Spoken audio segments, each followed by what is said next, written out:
Today, I want to talk about the empath as a trauma response.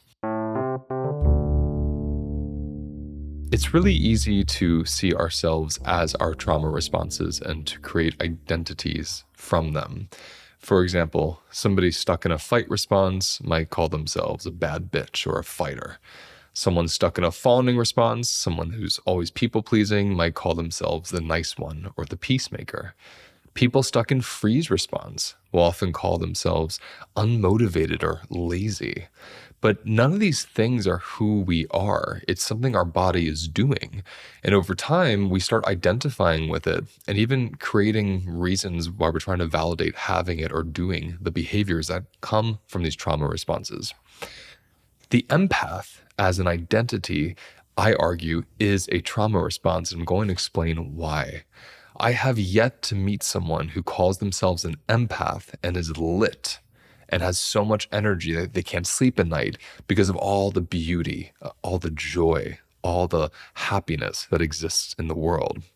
Most empaths are calling themselves empaths because they're completely exhausted and burnt out from being overwhelmed by suffering and sadness and violence and hate that's going on around the world.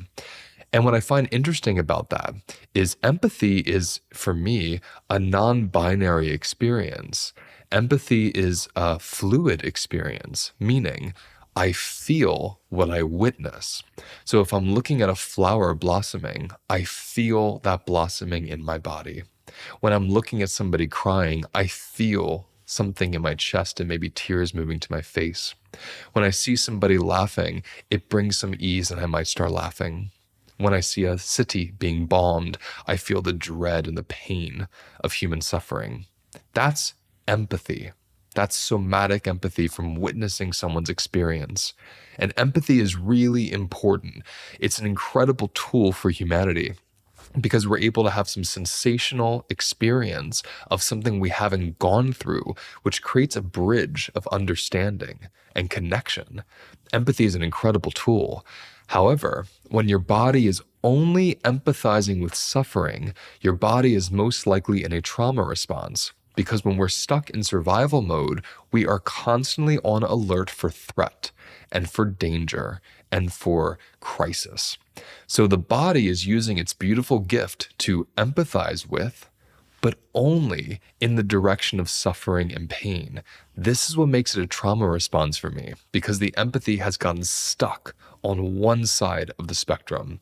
The empathy has gotten stuck just attuning to horror and pain, and that understandably is quite overwhelming for this system. The one thing that keeps this from becoming so overwhelming that it will shut you down or burn you out or force you to overeat or oversleep is having flexible empathy.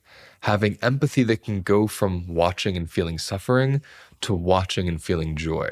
Essentially, how do you embody what you witness? If you're only orienting toward witnessing suffering and pain, that's what you're going to embody. It is important that we actively pendulate between the witnessing of pain and the witnessing of beauty. And this is often a conundrum we have in the modern era because of screens and social media. We have more access than we've ever had before to seeing the horrors and the joys of many different people around the world in a click of a button. So I want you to notice, do you reflexively and compulsively look for painful imagery because your body is familiar with that sensation?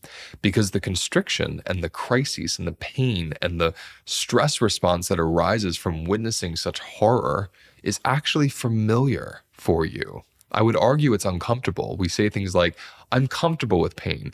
No, we're used to pain. We know how to be with pain. Pain is familiar. And for traumatized systems, familiarity equals safety, right? Familiarity seems like comfort, but really it's just something we know. However, when you swing over to the other side, the other truth of life, the beauty, the happiness, the joy, the pleasure, you might find that you have a much lower capacity to experience those sensations. Sensations which are usually more expansive, more soft, more settling. Why would that be? Well, our bodies overcouple or associate constriction with protection and expansion with vulnerability. Imagine if someone was throwing something at you really fast. Your body would automatically reflexively do this. It would constrict and brace to protect itself. It wouldn't do this. When you're traumatized and you're living in a stress response, the body prefers to maintain a constricted, braced posture, a braced, tense physiology, because it's preparing for a threat that hasn't happened yet. When you are settled and open and soft, you're not protecting yourself. And when your body's stuck in a survival mode, not protecting feels really dangerous and even impractical or irresponsible to the body. So this is why a lot of people who identify as empaths are actually misunderstanding what they're really experiencing. It's not that you're an empath that makes you really sick and tired and overwhelmed from the pain in the world. It's that your body and mind is orienting only toward feeling and taking in and witnessing the pain of the world. It hasn't practiced pendulating over to the joy and the beauty. So I'm going to walk you through a practice right now to help you actively pendulate between the whole truth, which is pain and pleasure.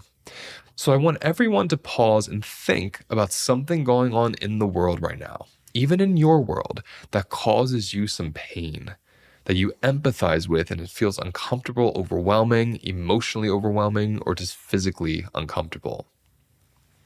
Take your hand and place it wherever that exists. And I always look for tension. And once your hand is there, just take a moment just to feel into the tension. This first step is us getting conscious, is us becoming the witness of our own empathic pain.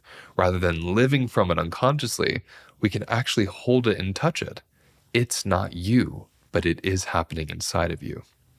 So as you hold on to this part of your body, I want you to then look around the room or think of something happening in the world right now, in your world or even in your environment, that's delightful, that's lovely, that's settling, that's joyful, that makes you laugh, that makes you smile. And track where you feel those sensations. They will be the opposite of this other place. They're not going to be tense. They're going to be much more open and soft. They're going to feel pleasurable. They might feel tingling in a pleasurable way. And take your other hand and place it wherever that is. So one hand is holding the place that is tense from empathizing with pain. The other hand is holding a place that's much more soft and open from empathizing with beauty or pleasure. And then once we've established these two different places in our bodies, we're going to pendulate between them. So take a breath and breathe into where that tension is and just give it your attention for a few seconds. Notice what it feels like. Notice what shape it is. Notice what emotions are there. And then on your next breath, go to the other place. So leave the tense place momentarily and feel the place that's more open, more soft, more at peace. See what it's like to breathe into that place. What shape is there? What emotions are there? What sensations are there? And then on your next breath, we're going back to the place that was tense. And this time, if your eyes were closed, open them. So feel the tension, feel your hand over it, and look around the room. So you are actively showing the tension in your body where you are right now. Often this tension comes from orienting towards something that's not even happening in your experience. So the body gets stuck bracing and the thing hasn't happened, and it probably won't because it's not your experience. So you stay braced. So what happens is you show the tension the room you're in, the environment you're in. On the next breath, with your eyes open, go back to the place that's more soft, more open, more settled, and let that part see the room. As you look around, what is in your environment that actually contributes to this peaceful place? Can this place spread a little bit? Is there any movement that wants to emerge as you settle into it? Feel free to pause me at any time if you need more space to sit with these places. And then take your hands away and let them just relax next to you and see what your body's doing. This is a practice. Every somatic practice I teach is an experiment to see how the body responds. This is not a formula. There is no guaranteed outcome. But what we're doing here is we're testing our body's capacity to pendulate between different sensational experiences connected to empathy. Is it easier for your body to get stuck in the bracing and the tension than it is for it to revel in the softness and peace?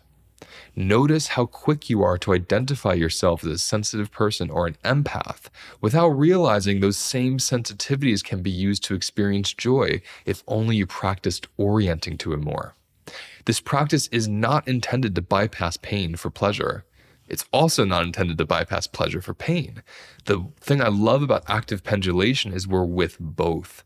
I'm taking time with the pain, I'm taking time with the pleasure. It's actually the most realistic practice I know, because just to focus on pain or just to focus on pleasure would be a state or a practice of bypassing.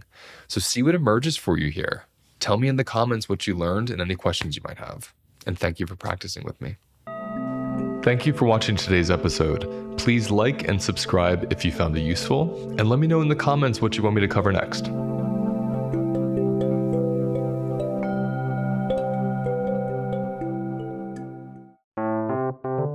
If you want to learn much more about nutrition, especially through the somatic lens and how you can use food to recover from stress and trauma, there's really no better time than now, because I am about to lead a 6-month nutrition group that begins on July 8th. This group meets every week for 6 months, and I will teach you everything from somatic practices to help you be with the emotions that come up around dieting and food, as well as the nutritional biochemical component of protein, carbohydrates, fats, and how to understand instinctive eating in a way that nourishes your body instead of just soothing your emotions. When you bring somatic practices with nutritional ones, you get to eat for nourishment and then learn other ways to hold your emotions and tend to yourself instead of using food that could be detrimental to your health and your balance of your body.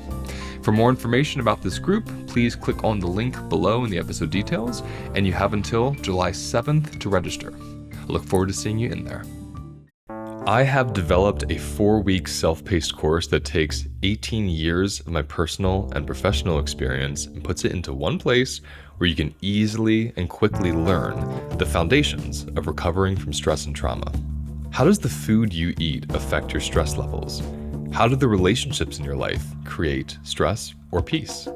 How does the relationship you have with your body allow you to feel happier and more settled? I will cover all this and so much more in this 4-week self-paced course. And the best part, it's self-paced. You don't have to sign up at a certain date or finish it at a certain time. It's yours for life, and it's waiting there for you when you're ready to finish it. Throughout this course, I'll be teaching you philosophies and practices that combine my 3 favorite modalities: somatic experiencing, embodied parts work, and nutrition. For more information on this course, click on the link in my episode details. Getting there, it was just, I could tell something special was about to happen. There's just something about in-person retreats that just doesn't compare to online space. Minla is outstandingly beautiful. Why not be there with Luis and his team?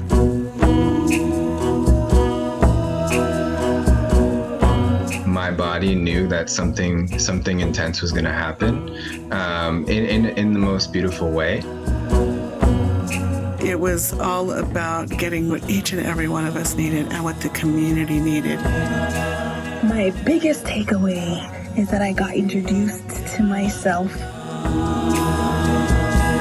We're just a bunch of misfits trying to find community with one another, and that's where my heart just blasted open because I felt like seen, and yeah, it was beautiful. I loved it.